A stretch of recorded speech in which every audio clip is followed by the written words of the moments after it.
Good day, comrade subscribers. I think we've just hit 988. That means I'm only 12 away from applying for monetization. So what does that mean? About 1%. Fuck all. I think if you look at my social blade, it estimates if I was monetized. I think my daily income would be less than $1. So, but just imagine if I actually put some effort in and made videos that you guys found compelling to watch.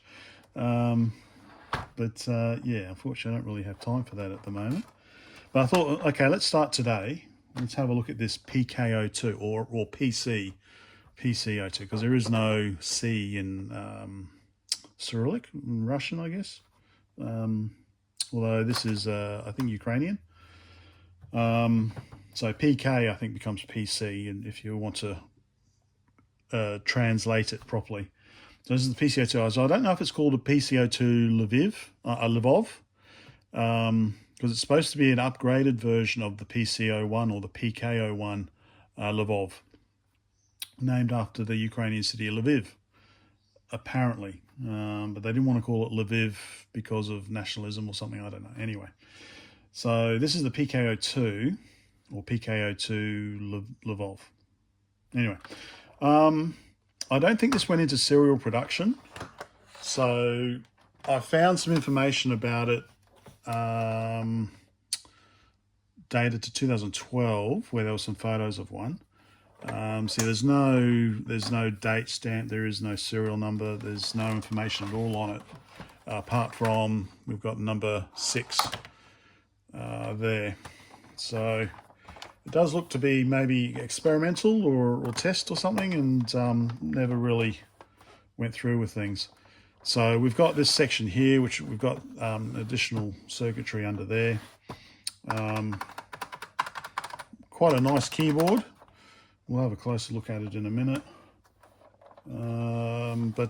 Yeah, so there's no expansion ports.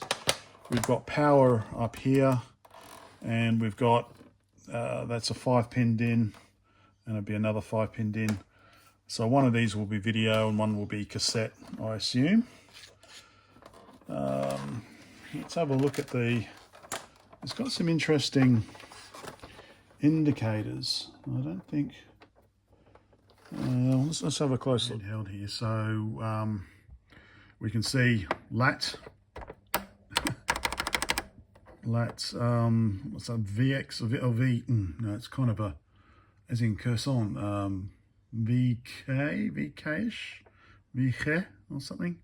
Anyway, I'm not going to try and translate it. We've got a VR there, SPS, not sure, VK. I should know some of these because they're, excuse me, similar keys as on other machines. Now, I was told in the comments to go linger more. We've got a KF4, we've got an SV, tab, another SPS, NR, we've got a Rus, and notice, well, whatever this is kind of the reverse of that, Latin Rus. Let's see what else we got. We've got, what's that, a GT, KF1, AR, KF2, KF3, and looks like we've got a Cyrillic kind of keyboard layout.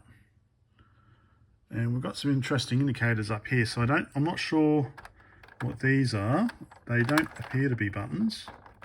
So they could be either blanks, like to fill in the hole, or they could be an LED, but you know, we've got LEDs there. So we've got some interesting, most of it doesn't really mean anything to me at the moment because I've not looked at any of it up. We've got an Oost, I've heard of Oost before, but we've got an 8132 here. But actually, oh, okay, actually looking at these, all right, so these legends here, let me get a pointer. So it looks like these legends here are perhaps functions of these keys here. So yeah, this is interesting, 8132. And then we've got indicators up the top here. Yeah, but you know, this could be just, they could be reusing this case from another machine. So that could be, especially if this is, so I don't know. So the PK-01 was an 8080 based machine. And I believe this is a Z80. So Z80 is based on the 8080. So there is similarity. But I don't know if it's kind of more Spectrum clone or not. I'm assuming it's not. I'm assuming it's still its own machine. From what I've read, the PK-01 and 02 are incompatible, well, not fully compatible. So you can't run PK-01 software on here, well, because it's using a Z80 for a start. Anyway, so I've got some work required here. I'd like to clean the keys, but yeah, we can see we've got some sticking going on there as well. And then, like I said before, we've got a number 6. So I don't know if this is like a number 6 prototype or something.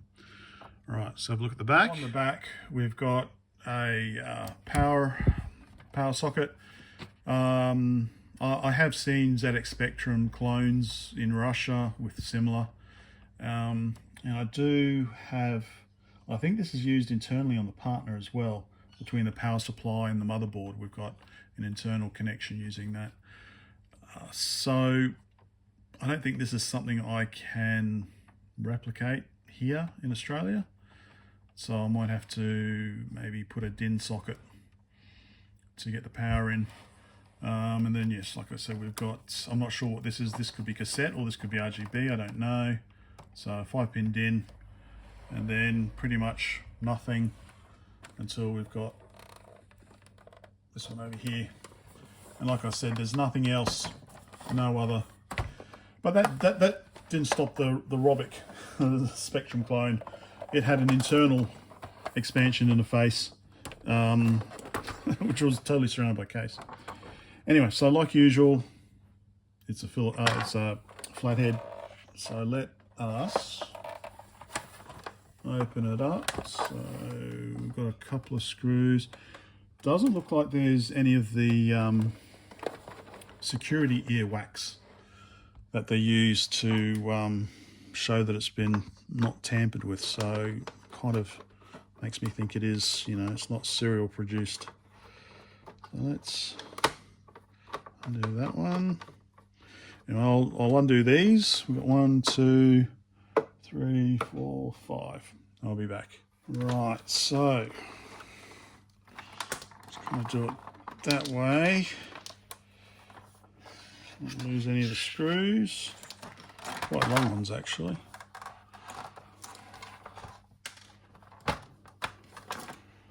Okay. Oh, okay, I've got a crack. Looks like we've got a crack here in the case. Nothing, a bit of glue. Oh, I've got a crack up there as well now that I'm pulling it apart. Not a problem. Let's go and do that one a little bit more. So,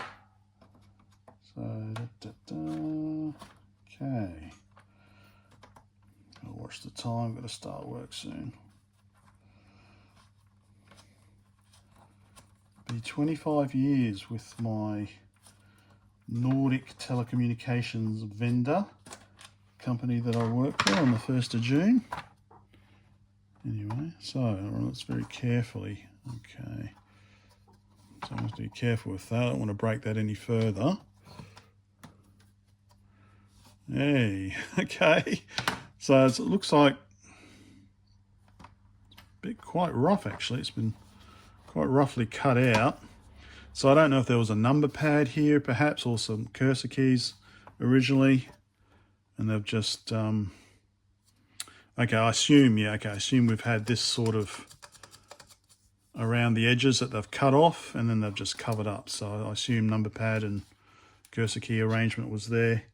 But yeah, that's all a bit cracked, and yeah, these are just filling in holes. So it looks like this has probably been repurposed from some other machine. It'd be interesting to see what the original machine was, if anyone knows. So there we go.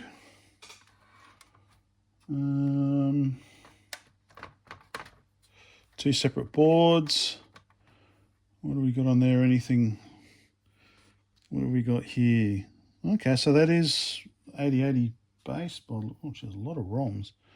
So that's a KR580BM8. So this, okay, so not Z80 from what I read. This looks like to be an 8080 still base machine. Okay, how's that? Okay, that's screwed down to that board there.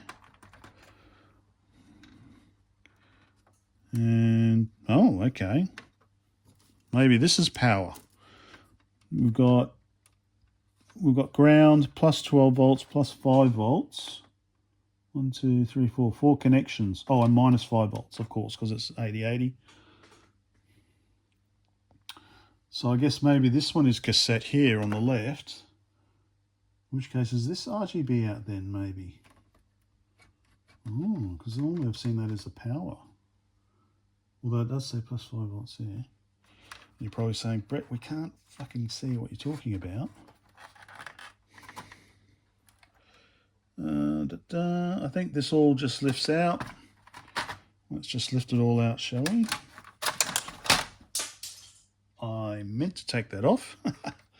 So, okay, yep, read switch. Well, let me just get that key. Whilst we've got it off, so yep, read switch, you can see the circular magnet there. And then we've got the spring there. And then the read switch in there. So a very nice key action, that actually. So I could almost say these double shot. Would they say these are double shot keys? So should probably. I do want to take it off and give it a clean. Actually, whilst we've got this off, what was wrong with the? Something wrong with. Okay, apart from there being no, I wonder if there should be a. Oh, sorry, you can't see what I'm doing.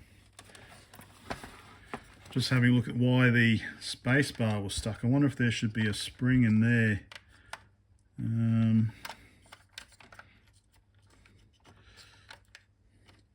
How does that go? Oh, I think it goes around like that. Anyway, I will. I might just remove that while I'm here so I don't break anything.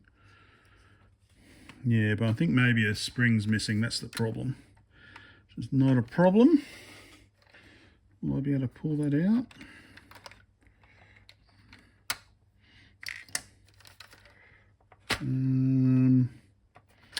Let's just leave it for now, Brett. Okay. Right, what were we doing? Trying to pull the whole thing out. Let's go to wide angle. So, like the PK-01, the keyboard is physically attached to the board. That's the PK-01, which makes it a bit hard to troubleshoot because you're constantly having to turn the board over. Just in case, I can give that a scrub. Right, so here we go. Pretty clean on the underside. Edge connector along there, so I guess maybe this is maybe a some sort of board from another machine, perhaps like a peripheral board, maybe that slots into something. They're reusing it in this case. I'm just trying to think. It doesn't look like a memory board. I don't see any KR. What is that? KR565s, are they? Yeah, but we'll have a closer look. But yeah, we've got 8080 and we've got peripheral chips. So that's the 8080 there. We've got that's an 85085. Is that an 8080? No, it's not an 8085. 80 peripheral chips, aren't they? Lots of ROMs. Right, I'll probably have to start work in a minute. So we'll have a quick close-up of the board. And that'll be part one, and then hopefully later on today or tonight we can try and figure out how to power this on to see if it actually works.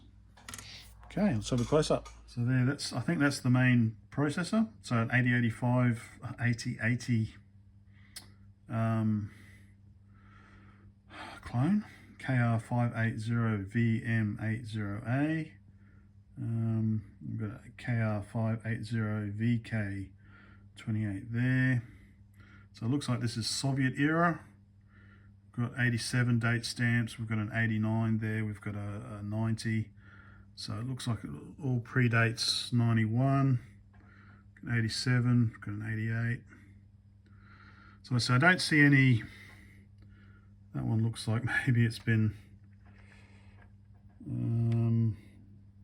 don't know what has happened to that one. But I can't see, without having to look up every chip, I'm not sure exactly. So you look on here, you can see it looks like this is perhaps power in. So we've got -5 volts, +5 volts, +12 and ground. So it looks like this one over here plugs into a power supply. So that's not a problem. I've got something I can use that for, or use for that. We've got some electrolytics here that actually do have coatings on them. Okay. Because normally Soviet electrolytics are just the bare metal cans. Then we go over here, and we've got these other, I assume, support chips for the 8080. So we've got a KR580VV55A and another KR580VV55A. So we've got two of those. So they might be peripheral interfaces, maybe.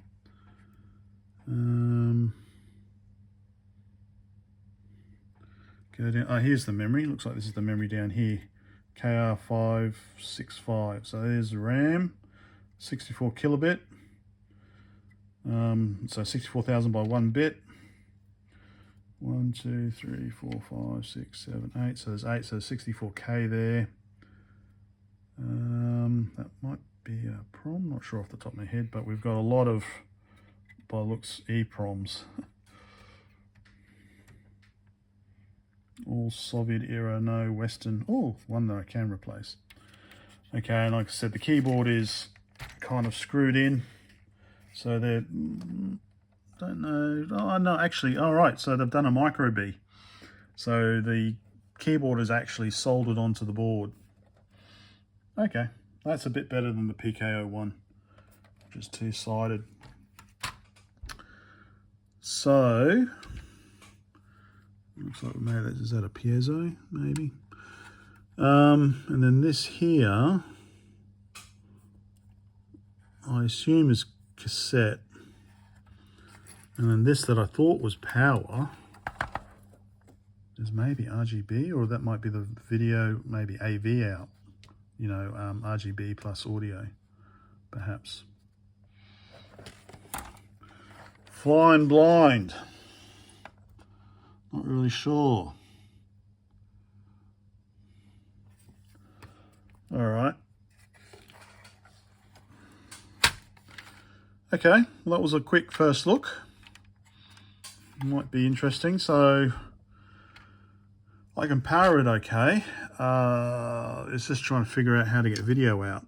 I'm happy just to get composite out if there's a composite. Looks like, especially if this is video, if this is the AV, then even if I can just get composite out, so that's just 2 wires, I'm happy with that, just to see if it works. This one here, this could be cassette. So we'll have 2 wires for output and 2 wires for input. Blah, blah, blah, blah. I assume they kind of go, yep. Anyway, there we go. So, the first look at the PK-02. Hopefully this has whetted your appetite.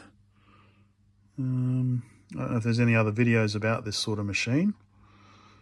I guess this is kind of expansion port. Yeah. Well, if this is power, anyway, anyway, all right, okay. That's it for now. Off to my day job. Bye for now.